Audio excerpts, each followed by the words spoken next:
Bitter rivals in the past, Benjamin Netanyahu and Avigdor Lieberman now join forces to form what's being called the most right-wing government in Israeli history. The ultra-nationalist politician is now the country's defense minister. But what will that mean for Israel, both at home and abroad? This is Inside Story.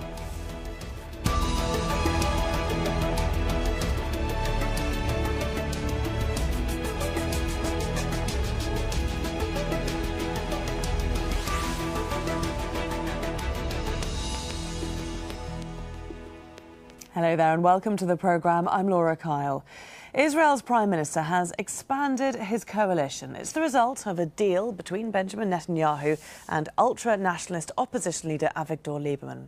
Lieberman is promising level-headed policy focused on Israel's security, but with a history of threats against the Palestinians, many are wondering if his new job as defence minister will end hopes for any future peace deal.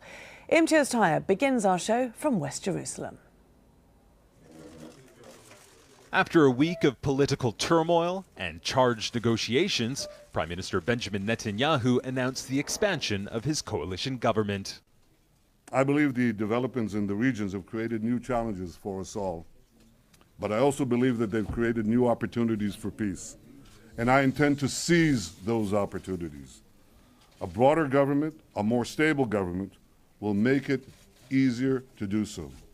The deal increases Netanyahu's slim majority of 61 to 66 in the 120-seat parliament. The new government, which is largely made up of ultra-nationalists and ultra-religious parties, is being described as the most right-wing in Israel's history. Well, I think the number one priority for Netanyahu right now is to stay in government. That's what's motivating him right now. He's got a very unstable government. He needs to bring in another political party. That's the first thing. As a result of the coalition deal, Israel gets a new defense minister, Avigdor Lieberman, who is one of Israel's most polarizing politicians. Over the years, he has made headlines for a series of incendiary comments, including calling for the bombing of Egypt's Aswan Dam, drowning Palestinian prisoners in the Dead Sea, and has repeatedly said there will never be a Palestinian state. Certainly, Lieberman's appointment will anger many, both on the left and on the Palestinian side, but as I said, we don't know exactly what he will do. As well as being a populist and a hawk, he is also a pragmatist and has showed that in some times. Avigdor Lieberman has been a member of parliament for 17 years and has held several ministerial positions, but his security experience is limited. He is now responsible for Israel's military and intelligence agencies and will oversee Israel's occupation of the Palestinian territories and the lives of the 4 million Palestinians living in them. In an apparent attempt to ease concerns about Avigdor Lieberman, Prime Minister Netanyahu has said his government remains committed to pursuing peace with the Palestinians.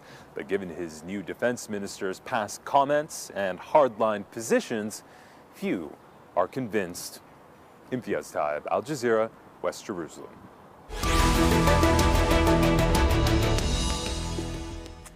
So it's an appointment that's caused quite a stir. Let's now bring in our guest to talk more about it. And joining us in West Jerusalem, Mitchell Barak, a political analyst and former spokesman for the Israeli President Shimon Peres. In Beirut, Rami Khouri, senior fellow at Issam Institute for Public Policy at the American University of Beirut. And in London, Dimi Rider. He's an associate fellow at the European Council on Foreign Relations. Thank you all very much for being here today on Inside Story. Mitchell, if we could start with you, because we heard you there in Imtiaz's report saying that Netanyahu's number one priority is to stay in government. But still, are you surprised that he's using Lieberman to do it? Well, nothing surprises the Israeli public at this point as far as what the Prime Minister will do to shore up his base and stay in power and stay in government so that he can govern. I mean, I think that he uses the inspiration from the Greek god of Sisyphus to govern the people of Israel, meaning he wins elections and forms a government in order to then find out that he can't govern with that government, so he forms another government, and then he calls elections again and goes through the same process again. And I think the Israeli people have seen this over the past few years, that a lot of things are not moving forward and are not taking place. He turns to the right, to Lieberman, because I think he's thinking about the next election where he wants to be reelected again, so he has to shore up his base. And I think he was getting a little concerned. There was a lot of talk, pressure from the international community for him to go with Herzog, which would have probably been a good move for the peace process and for Israel's image in general. But we had a lot of rumblings from all over the Middle East and the rest of the world that if Herzog would come in, we heard from AICHI and from Tony Blair, that there might actually be through the Saudi initiative or some similar initiative, that a lot of the Arab countries could come to the table and talk to Israel. And that may have actually, the success of that may have actually scared them off and pushed them to the right. OK, that's interesting. You bring up an awful lot of points there. Dimi Rider, let's just talk a little bit more about Herzog. He is a member of the Zionist Union. That's a centre-left coalition. We know that Netanyahu was also in talks with this group. Why do you think they lost out to Lieberman's party, which is a nationalist one? I think two reasons. One is that the Zionist Union is a very conflicted party, and Herzog was encountering a lot of opposition from his own MPs about going into government. And secondly, Netanyahu is only ever really threatened from the right. He only really wants to court right-wing voters. So he actually wouldn't have won much by going with Herzog. I don't think it would have threatened him as much as Michel suggests, because at the end of the day, I think it would have been more of an image exercise. I don't think there would have been any real substantial talks. But he went for Lieberman, a more stable, a more reliable ally that he's worked with for many, many years. And this way, he's not risking being accused of pandering to what remains of the Israeli center-left. Rami, Khouri, if Lieberman doesn't threaten Netanyahu, does his appointment threaten Israel? It's possible. We'll have to wait and see really what is the verdict ultimately of the Israeli people. Israel is a democracy for Jews more than anybody else in Israel, but it is a democracy that ultimately keeps going back to the people. And the trouble with that in the last 15 years or so is that the Israeli people seem to have no problem with Netanyahu's style of shifting to the right, massive military actions against Hamas in Gaza and civilians, and continuing to have standoff with the U.S. and putting Israel pretty much in a corner slowly internationally, with pressure building up both in political circles like the French initiative, like the grumblings from Washington maybe that the U.S. would support a Security Council move, but also the growth of the BDS movement, sanctions against Israel. All of these things are happening that have really put Israel a bit in a corner, weakened its links to the United States, which is its strongest ally, totally stopped any kind of discussions with the Palestinians and the Arabs. And this is an issue that the Israeli people are going to have to decide is good for them, or is this condition is good for them or not good for them. Our problem, I think, in the Arab world and in most of the world is that the Israeli people seem to be okay with what the Netanyahu is doing, but there's also great new tensions between the military, which is moving to the nationalist, religious, extremist right, and the civilian population. So there are stresses in Israel which the Israeli people are going to have to address. Mitchell, perhaps we could talk a little bit about that tension Rami brought up between the military and the civilian population. Could you expand a little bit more on that as you see it? Well, I think that Rami made some good points. I think, though, that the Israeli population continues to elect Netanyahu, but, you know, from the survey research work that I've done, a lot of the Israeli people don't have a favorable opinion necessarily and don't necessarily want him as the prime minister. The problem is that there's not a viable candidate that can challenge him, or one that Israelis think can secure the state of Israel and protect the state of Israel. And he is that only person. So he's really running in election campaigns against himself. So that's definitely an issue. And until we see new leadership in Israel, it may be a long time before someone can really mount a challenge to him. So I would say that on that point. Regarding the tension between the military and the people, the military here is part of every Israeli, every Jewish Israeli and Druze Israelis that serve in the army. And there's a certain amount of not only respect, but they're held on a pedestal. And recently we've been going through a wave of terror here in Israel, where Israeli citizens are being attacked and knifed and so forth.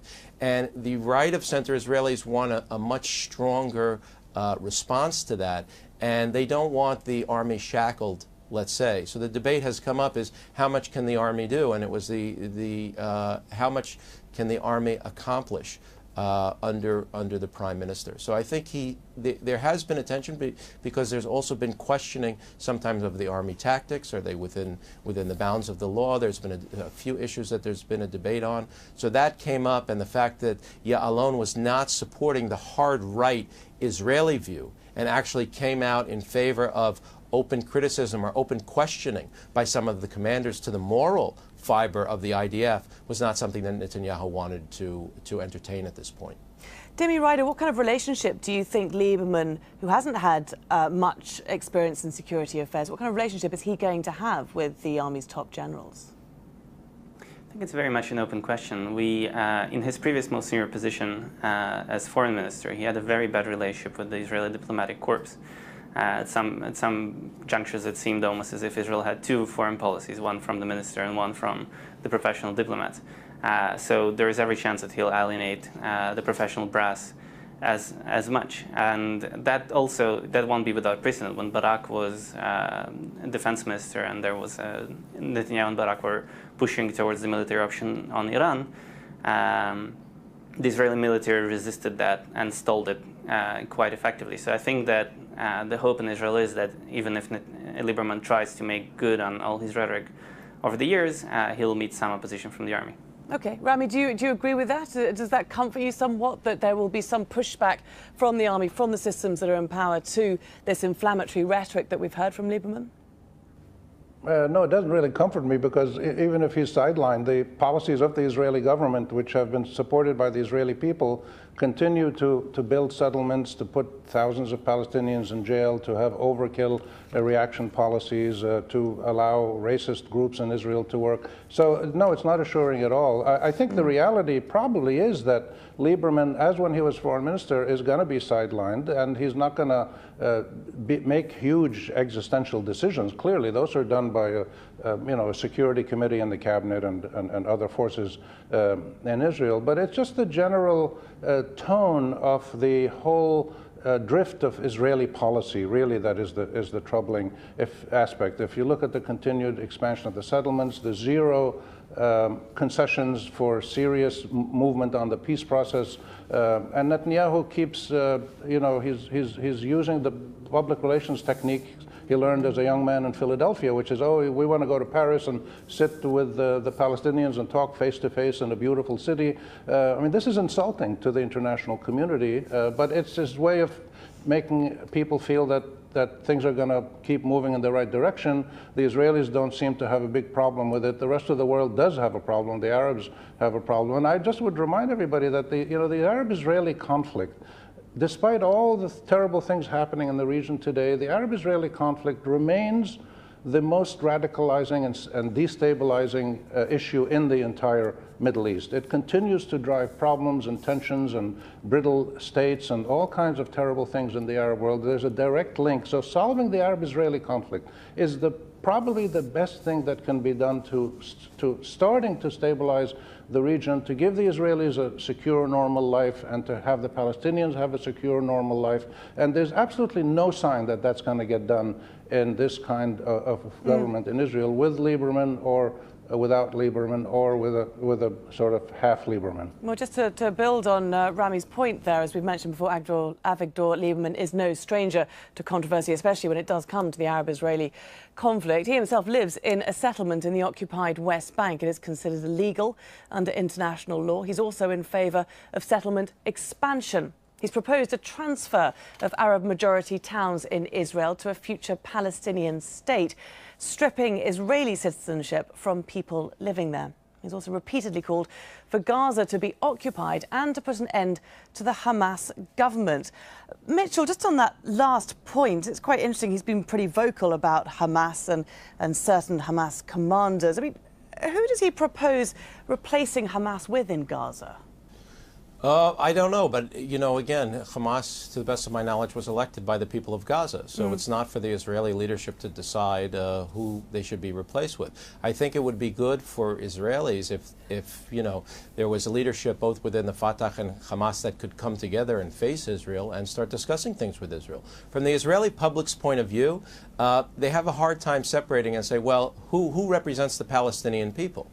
Meaning you have 2.5 million Palestinians on the West Bank, and they are Fatah, that's Abbas. And you have, 2.5 million Palestinians in Gaza, and they're represented by Hamas. Then you have 1 million Israeli citizens of Palestinian descent. Where do they fit into this? So Israelis are trying to figure out, if the Palestinians Authority from the West Bank and Gaza got together and said, okay, we're ready to talk to Israel, I think the Israeli people would be happy. And in fact, the Israeli Prime Minister called on Abbas to come to some kind of meeting and try to use the diplomatic community to help facilitate a meeting. Now, I don't think that he's done as much as he can over the past few months to facilitate that meeting himself, but there seems to be loggerheads at this point between the two men in order to get together. What I would say about Netanyahu, though, and again, a lot of what is said here today is correct, and that the settlement policy is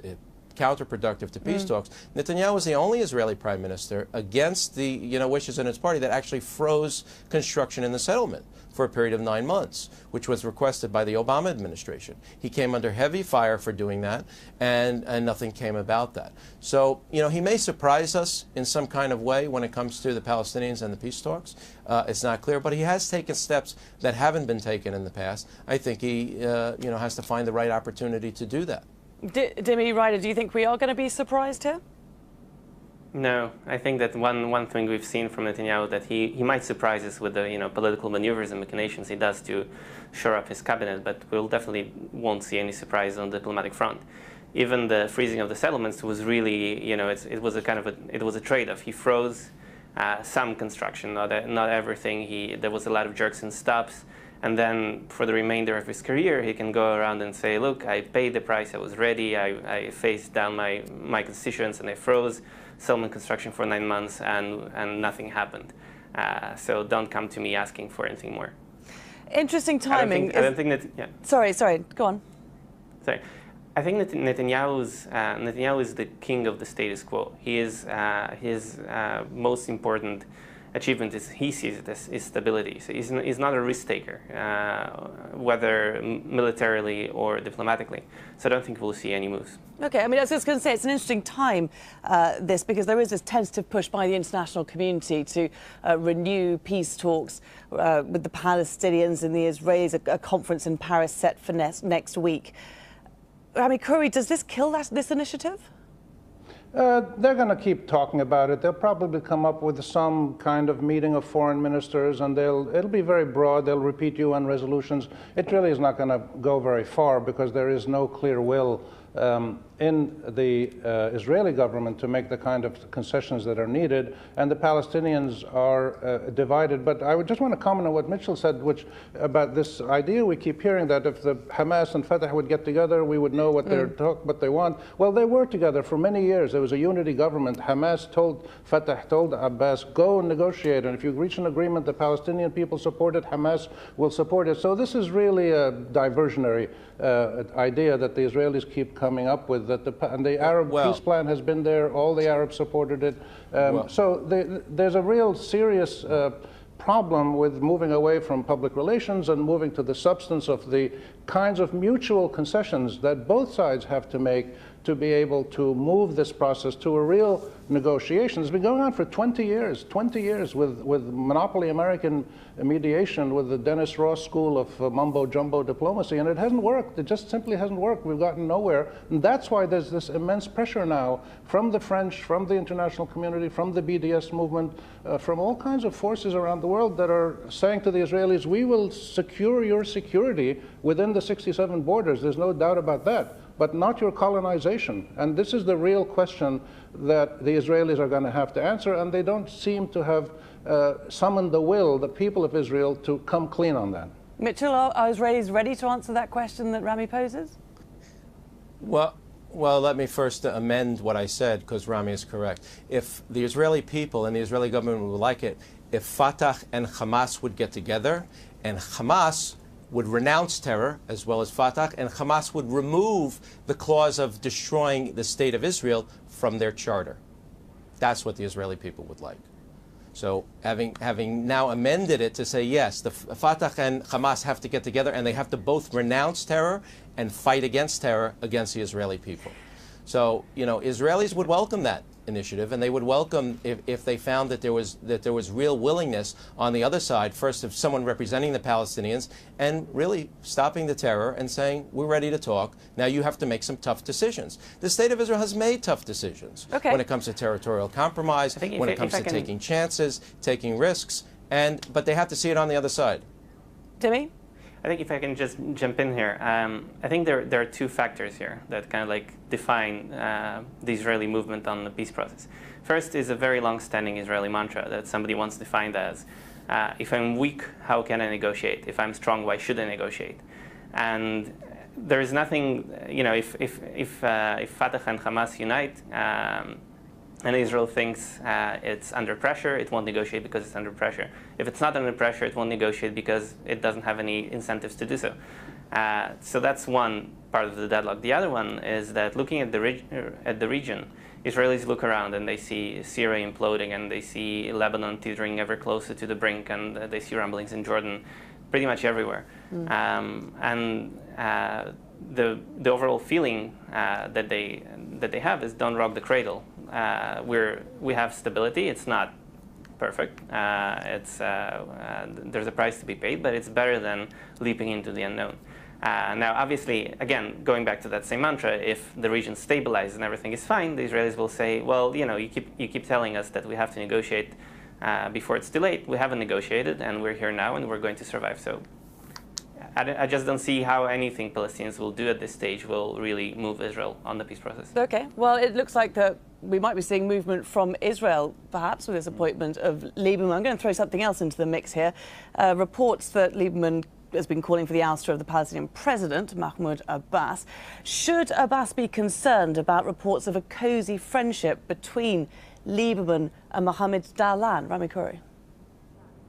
Well, Mohammed Dahlan, you know, yeah, he comes and goes. There's all kinds of characters in Palestine whose names are floated. No, I don't think Dahlan has very much credibility as a national leader. He's a very charismatic, dynamic young guy, but as a national leader, no, I don't think he's going to fly. The consensus on the Palestinian side, while it appears to be very fractured, there is actually a national consensus on a minimum of what the Palestinians want and a willingness to negotiate this peacefully with Israel. And the issues that Mitchell raised, Hamas has essentially said yes to all of those. A long-term truce, negotiations indirectly, let Abbas talk, follow the Arab peace plan. The outlines of the requirements to start a serious negotiations have been all accepted by the Palestinians, Hamas and Fatah, and everybody else. The problem is every time we accept what the Israelis say, they come up with a new, now they want us to accept them as a Jewish state. And we say, no, we don't want to accept you as a Jewish state. We want to negotiate rights for both people. If we say yes to a Jewish state, they'll probably come back and say, we've got to eat gefilte fish or something like that. So this never stops, this new demands from the Israelis. There has to be a serious international involvement to get both the Palestinians and the Israelis to simultaneously make the tough moves and the concessions they have to make for both of them to get what they want, which is their fundamental rights to live in security and sovereignty and recognition. That process has never been attempted. There has never been a serious attempt to give the Israelis and the Palestinians equal rights, and that's what we're trying to move towards.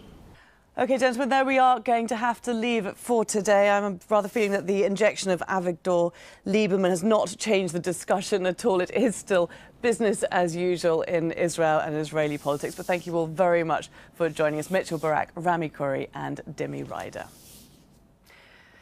And thank you too very much for watching. You can see the programme again anytime by visiting our website. That's aljazeera.com. And for further discussion, go to our Facebook page. That's facebook.com/AJ Inside Story. You can also join the conversation on Twitter. Our handle is @AJ Inside Story. From me, Laura Kyle, and the whole team here, bye for now.